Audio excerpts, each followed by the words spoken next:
السلام علیکم، میں آپ سب کو خوش آمدید کہتا ہوں اپنے یوٹیوب چینل میں۔ ہمارا آج کا موضوع ایک بہت ہی عظیم، بہت ہی بابرکت موضوع ہے۔ ہمارا آج کا موضوع ایک سانحہ پر مشتمل ہے۔ یہ وہ سانحہ ہے جس پر انسان کہلانے والے ہر رنگ و نسل، ذات و مذہب کے لوگوں کی آنکھیں غم میں روئی ہیں۔ جی ہاں، یہ واقعہ کرب و بلا کا ہے۔ ہم اپنی ویڈیو کی طرف چلتے ہیں۔ میں آپ کو واقعہ کربلا مکمل سناؤں گا، آپ ویڈیو کو اینڈ تک لازمی دیکھیے گا۔ چلیے چلتے ہیں اپنے واقعہ کی طرف۔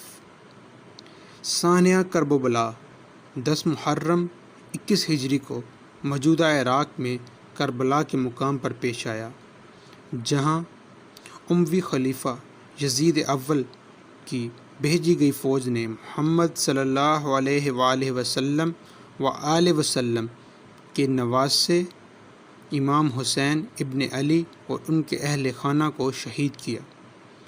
امام حسین ابن علی کے ساتھ 72 ساتھی، کچھ غلام اور 22 اہل بیت کے جوان اور خاندان نبوی کی کچھ خواتین و بچے شامل تھے۔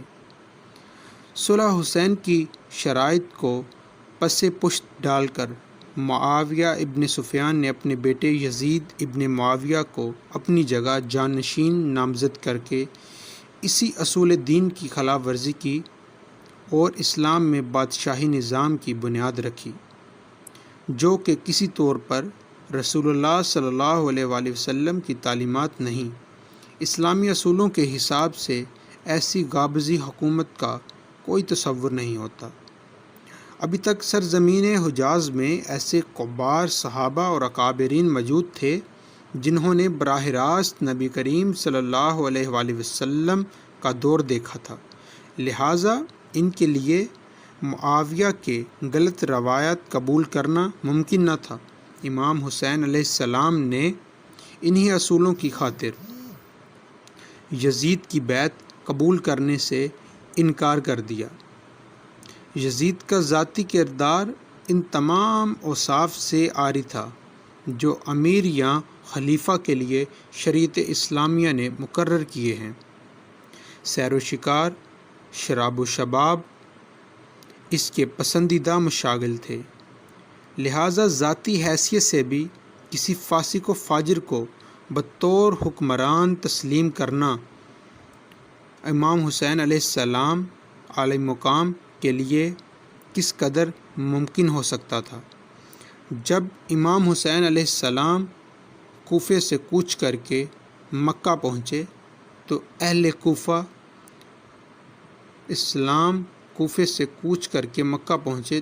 کوفہ نے انہیں سینکڑوں خطوط لکھ کر کوفہ آنے کی دعوت دی تاکہ وہ خلافت اسلامیہ کے قیام کی جد و جہد کا آغاز کر سکیں۔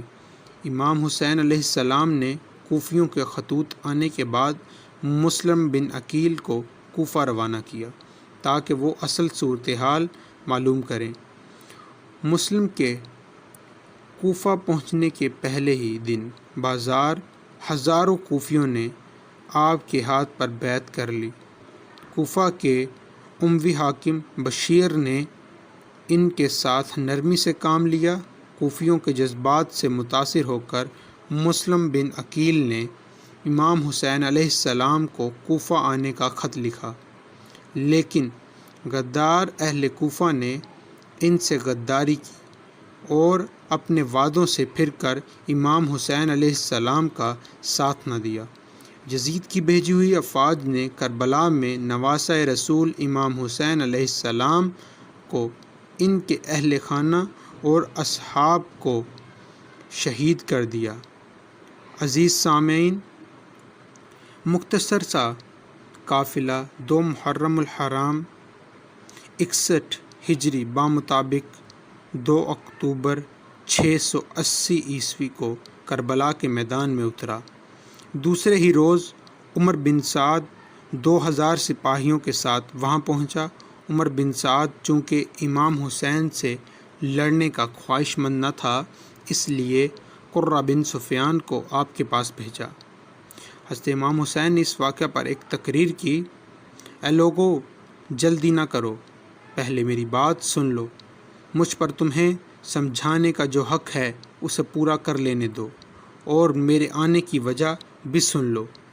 اگر تم میرا گزر قبول کر لو گے اور مجھ سے انصاف کرو گے تو تم انتہائی خوش بخت انسان ہوگے، لیکن اگر تم اس کے لیے تیار نہ ہوئے تو تمہاری مرضی، تم اور تمہارے شریک مل کر میرے خلاف زور لگا اور مجھ سے جو برتاؤ کرنا چاہتے ہو کر ڈالو۔ اللہ تعالیٰ میرا کارساز ہے اور وہی اپنے نیک بندوں کی مدد کرتا ہے۔ جو ہی آپ اپنی تقریر کے اس حصے پر پہنچے تو خیموں سے اہل بیت کی مستورات کی شدید رنج سے چیخیں نکل گئیں۔ آپ تھوڑی دیر کے لیے رک گئے اور اپنے بھائی عباس کو انہیں چپ کرانے کے لیے بھیجا۔ جب خاموشی طاری ہوئی تو آپ نے اپنی تقریر کو جاری رکھتے ہوئے فرمایا، لوگو، تم میرے حسب و نسب پر غور کرو اور تم دیکھو کہ میں کون ہوں۔ اپنے گریبانوں میں منہ ڈالو اور اپنے آپ کو ملامت کرو۔ تم خیال کرو، کیا تمہیں میرا قتل اور میری توہین زیب دیتی ہے؟ کیا میں تمہارے نبی کا نواسہ اور ان کے چچیرے بھائی کا بیٹا نہیں، جنہوں نے سب سے پہلے اللہ تعالیٰ کی آواز پر لبیک کہا اور اس کے رسول پر ایمان لائے؟ کیا سید الشہداء حضرت امیر حمزہ میرے والد کے چچا نہ تھے؟ کیا جعفر طیار میرے چچا نہ تھے؟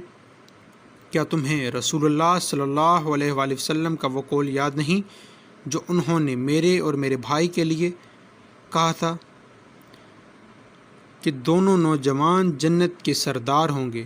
اگر میرا یہ بیان سچا ہے اور ضرور سچا ہے تو بتاؤ کہ تمہیں ننگی تلواروں سے میرا مقابلہ کرنے میں شرم نہ آئے گی؟ اور اگر تم مجھے جھوٹا سمجھتے ہو تو آج بھی تم میں سے وہ لوگ موجود ہیں جنہوں نے میرے متعلق رسول اللہ صلی اللہ علیہ وآلہ وسلم کی حدیث سنی ہے۔ تم ان سے دریافت کر سکتے ہو۔